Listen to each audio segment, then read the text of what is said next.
சென்னை வடபழனி பேருந்து நிலையத்தில் தேங்கியிருக்கும் கழிவுநீரை அப்புறப்படுத்தாததால் பொதுமக்கள் பல்வேறு இன்னல்களை சந்தித்து வருகின்றனர். இதுகுறித்து நமது செய்தியாளர் லட்சுமணன் வழங்கிய கூடுதல் தகவல்களை தற்போது பார்க்கலாம்.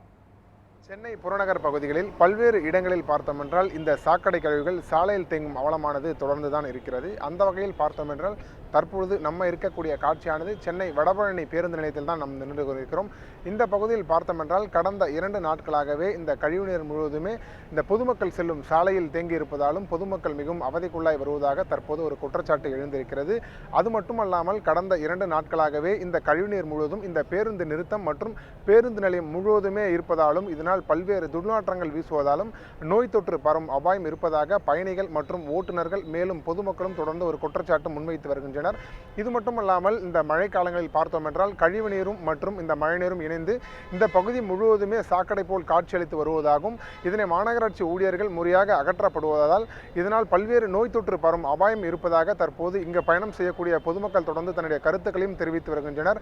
அது மட்டுமல்லாமல் இந்த சாலையில் பொறுத்தவரையுமே அதிகமான பேருந்துகள் மற்றும் இந்த வடபழனி முழுவதும் இருக்கக்கூடிய பேருந்துகள் முழுவதுமே இந்த இடத்தில் பேருந்து நிறுத்தமாக இருக்கக்கூடும் என்பதாலும் இந்த பகுதியில் பார்த்தோம் என்றால் தினந்தோறுமே 1000க்கும் மேற்பட்ட பொதுமக்கள் தன்னுடைய பயணங்களை தொடர்வதாலும் இந்த பகுதியில் இந்த சாலைகளில் இது போன்ற கழிவுநீர்கள் தேங்குவதாலும் பல்வேறு பிரச்சனைகள் இருந்து வருவதாகவும் இதனால் பல்வேறு இன்னல்களை பொதுமக்கள் சந்தித்து வருவதாகவும் ஒரு குற்றச்சாட்டும் இருந்திருக்கிறது.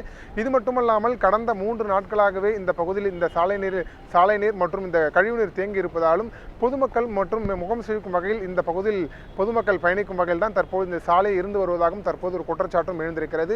குறிப்பாக பொதுமக்கள் வாகன ஓட்டிகள் மற்றும் இந்த ஓட்டுநர் நடத்துனரின் கோரிக்கையாக என்னவென்று பார்த்தால் இந்த கழிவுநீர் முழுவதுமே அகற்றப்பட்டு முழுமையாக சீரான பாதையாக இந்த சாலையை மாற்ற வேண்டும் எனவும் இந்த பேருந்து நிலையத்தை தூய்மையாக வைத்துக் கொள்ள வேண்டும் எனவும் தற்போது அவருடைய கோரிக்கையாக இருந்து வருகிறது.